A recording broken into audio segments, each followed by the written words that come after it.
Olá, Pro! Tudo bem com você?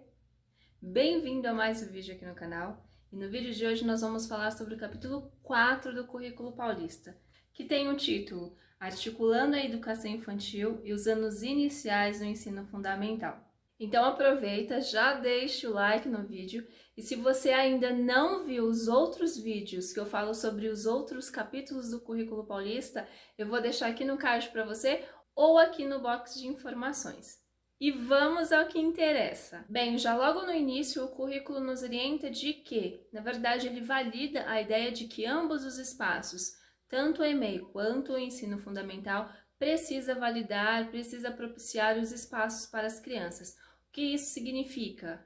Significa que precisamos propiciar os trabalhos para as crianças, os trabalhos das crianças, os registros das crianças. Embora nesse capítulo vá tratar sobre a articulação da EMEI para o ensino fundamental, é importante que a gente não se esqueça de que o currículo trata da educação infantil. Como é a transição do ensino infantil para o ensino fundamental, nós vamos falar mais da EMEI, claramente, tá bom? E é muito importante entender que o tempo que a criança passa dentro da EMEI é fundamental para que essa criança experimente, pesquise, explore e se expanda socialmente. Isso dará a ela a oportunidade de desenvolver todo o seu protagonismo infantil. Nesse momento acontecerá a manutenção dos 4 eixos estruturados, que segundo a Sarmento será o da ludicidade, a interatividade e a reinteração. Documentos como as diretrizes curriculares, tanto do ensino fundamental quanto do ensino infantil, também a BNCC, ressaltam a importância de se garantir a interação, a integração e a continuidade das aprendizagens das crianças. É muito importante que nós pensamos sobre esse processo de transformação, sobre esse processo de mudança, para que não haja rupturas bruscas para as crianças. Nesse sentido, algumas dimensões integram o ensino infantil e o ensino fundamental. Quais são essas dimensões?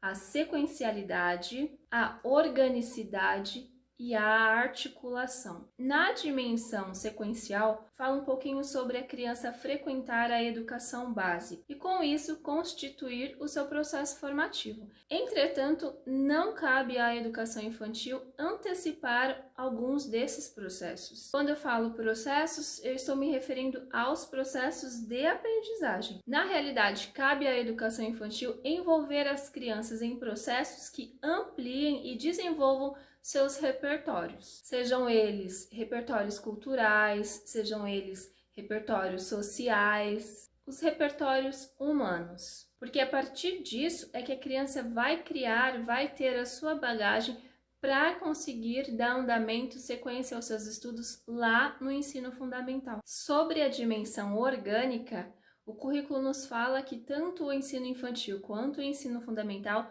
têm especificidades diferentes. E é muito importante respeitá-las porque as crianças elas têm idades diferentes. Ou seja, bebês e crianças têm potencialidades que precisam serem desenvolvidas e ampliadas. E cabe a nós, educadores, propiciar atividades, processos para que isso ocorra. Então agora, você pode me perguntar, poxa Lila, mas como é então que vai acontecer a integração entre o ensino infantil e o ensino fundamental?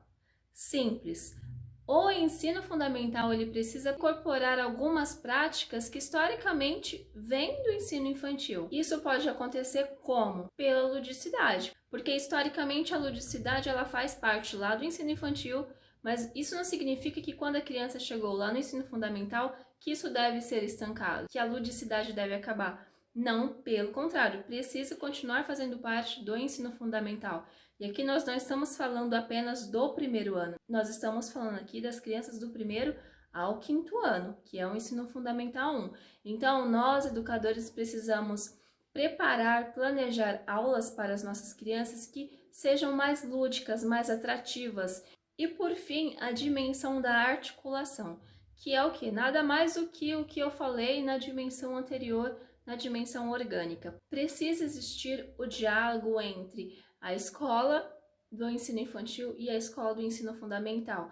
é necessário que haja continuidade do que acontece lá no ensino infantil, que continue no ensino fundamental. E então, aos poucos, é que vai se ampliando e intensificando gradativamente as atividades, as experiências do ensino fundamental, justamente para que a gente não caia no que já foi falado, aquela ruptura brusca. A criança em um ano brincava, tinha momentos mais lúdicos, e aí de repente, do nada, no ano seguinte, ela passa a ser podada, ela já não pode mais brincar, ela já não pode mais usar o espaço escolar, ela já não pode mais usar o chão. Então, no currículo, a orientação é de que haja bastante debate, bastante conversa entre os educadores de ambos os espaços, de ambas as unidades escolares. E então a gente pode questionar o seguinte, mas como que vai ter debate, como é que vai ter conversa entre professores de ambas as unidades e unidades distintas?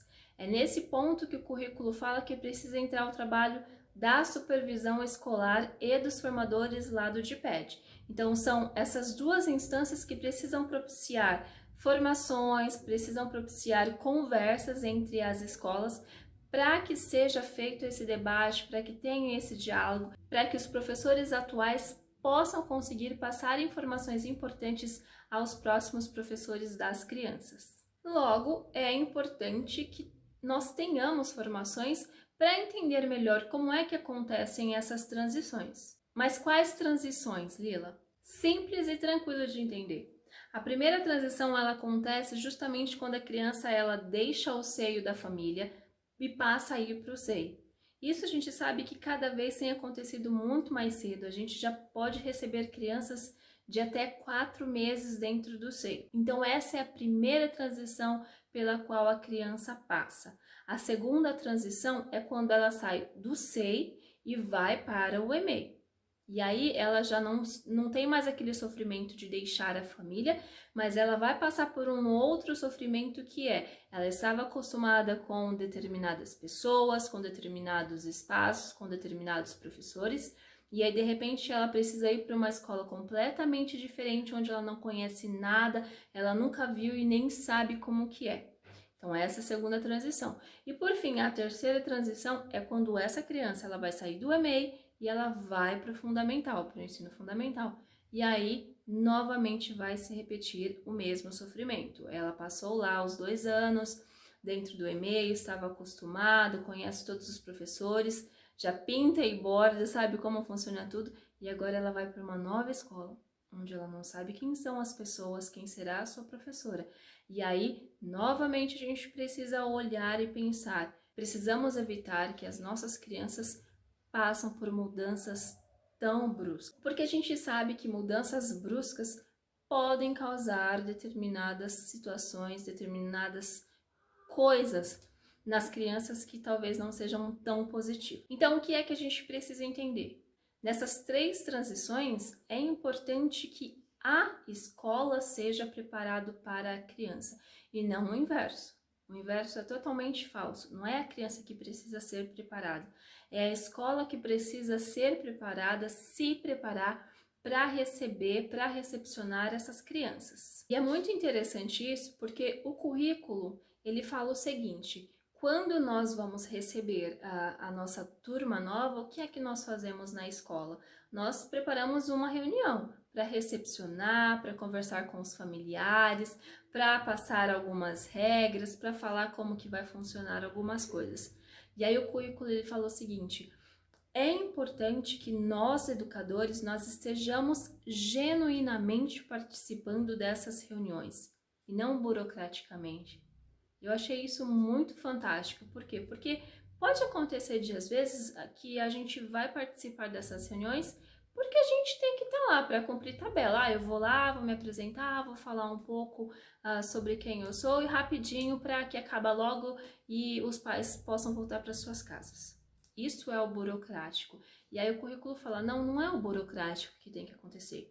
Você precisa estar lá genuinamente. O que isso significa? Você precisa querer estar com os pais, conversar com os familiares, saber e buscar e extrair o máximo de informações possíveis das crianças, porque é isso que vai te dar suporte para que você possa preparar a escola da melhor maneira possível para receber essas crianças. Outras sugestões bastante interessantes, bastante legais que o currículo também nos dá é o seguinte: ele fala um pouquinho sobre as possibilidades que nós temos de como diminuir ou de como amenizar essa situação de mudança para a criança, para que não ocorra essa mudança tão brusca.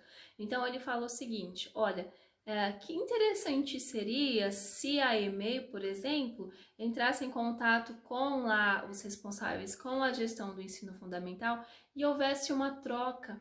Por que não as crianças da EMEI ir com as suas professoras até a escola do ensino fundamental para conhecer o espaço, de repente para participar de uma contação de história na biblioteca, ou apenas para brincar no parque com as crianças que já fazem parte lá do ensino fundamental. Isso dá uma noção para a criança, para a cabecinha da criança, de que ela não está indo para um lugar obscuro, né? Porque primeiro ela está indo conhecer a escola nova, mas ela está indo acompanhada de quem ela já conhece há muito tempo, de quem ela já confia. Então, isso vai passar a ideia de que, olha, ela vai pensar, poxa, tá tudo bem, porque a minha professora está indo comigo, então pode ser algo legal. E aí, a partir do momento que ela conhece a nova escola, que ela já tem contato com as crianças, inclusive com possíveis professoras, ela já vai se sentir um pouquinho mais segura quando no ano seguinte ela descobrir que, olha, eu tô indo para a escola nova. E além dessa questão de a criança poder ir conhecer o espaço novo da escola, os professores da EMEI já podem sim começar a preparar situações, conversar com as crianças para que elas entendam, como que vai acontecer lá na escola nova.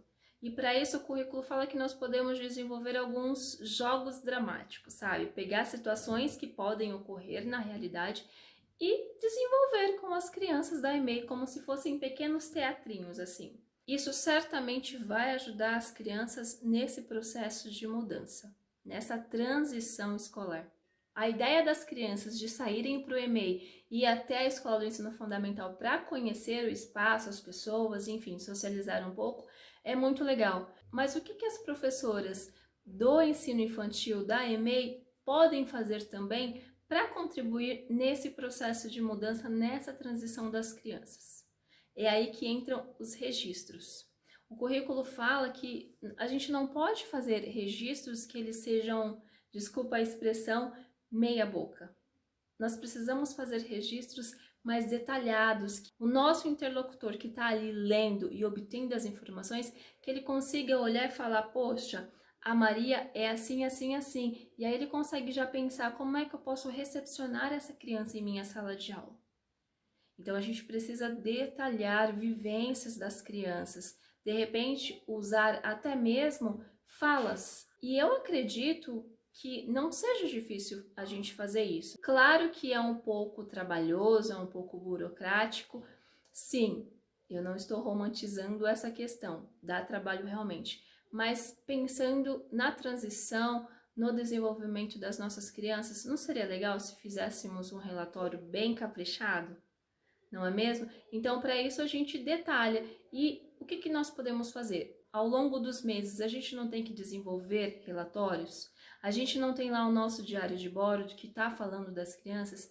Então, a gente vai usar todo esse apanhado que a gente já tem pronto para montar o nosso relatório final. E aí, quando a professora lá do ensino fundamental pegar o relatório da Maria, do João, do Felipe, do Gustavo, enfim, de qualquer que seja a criança e ler, ela vai conseguir visualizar qual é a criança que ela vai ter dentro da sala de aula dela. Mas um detalhe importante, o currículo fala que nós precisamos ter muito cuidado para que nesses registros a gente não coloque, não deixe transparecer nenhum julgamento de valor. Porque isso é perigoso, né, Pro? Outra coisa, Pro, o currículo ele diz que esse relatório descritivo ele precisa ser feito de acordo com a orientação normativa, deixa eu copiar aqui, orientação normativa 1 de 2013. E de acordo com essa orientação normativa 1 de 2013, o que é que nós precisamos colocar dentro do nosso relatório descritivo? Então eu vou ler aqui para você, para que fique bem mais claro, tá bom? A. O percurso realizado pelo grupo decorrente dos registros semestrais. B. o percurso realizado pela criança individualmente nesse processo. C. Anotações contendo falas ou formas de expressão da criança que reflitam sua autoanálise. D. Parecer do educador fundamentado nas observações registradas no decorrer do processo. E. Parecer da família responsáveis quanto às suas expectativas e os processos vividos. F. Observações sobre a frequência da criança na unidade como indicador de sua interferência no processo de desenvolvimento e aprendizagem das crianças. E a G. Outras informações que nós julgarmos pertinentes. E então, a partir dessa orientação, a gente consegue descrever, detalhar, fazer um relatório para que a próxima professora consiga compreender e saber, mesmo que por cima, qual é o tipo de aluno que ela vai receber, certo? E por fim, é muito importante que a gente não esqueça qual é o personagem principal. Qual é o personagem principal nesse processo educativo, na prática docente? É sempre e eternamente a criança. Então, nós precisamos, enquanto educadores, propiciar, planejar, pensar vivências, experiências, atividades para que essas crianças elas consigam adquirir segurança, confiança e mais, que elas tenham boas expectativas para conseguir lidar com os desafios que ainda vão aparecer. Então é importante que assim, eu não sei exatamente o que eu vou encontrar lá na frente, mas eu sei que vão aparecer algumas coisas e eu sei mais ou menos o que será, como será e o que é que eu posso fazer. É importante que a criança sinta segurança. Eu acredito, para mim, que esse é o principal. A criança se sentir segura, se sentir confiante, para que ela possa se sair bem em seu desenvolvimento cognitivo, social, enfim, em todas as dimensões possíveis e necessárias. A minha contribuição vai ficando por aqui, Eu espero realmente ter contribuído de alguma forma. Se você é novo, nova por aqui, já inscreva-se no canal. Não esqueça de ativar o sininho para que você possa receber as próximas notificações, certo? Não esqueça também que tem já um resumo aqui no canal dos outros capítulos do Currículo Paulista. E em breve já sairá também o último capítulo, o 5º capítulo, falando um pouquinho sobre a gestão dentro do currículo. Tudo bem? Eu agradeço muito e espero te encontrar no próximo vídeo. Beijo! Até mais!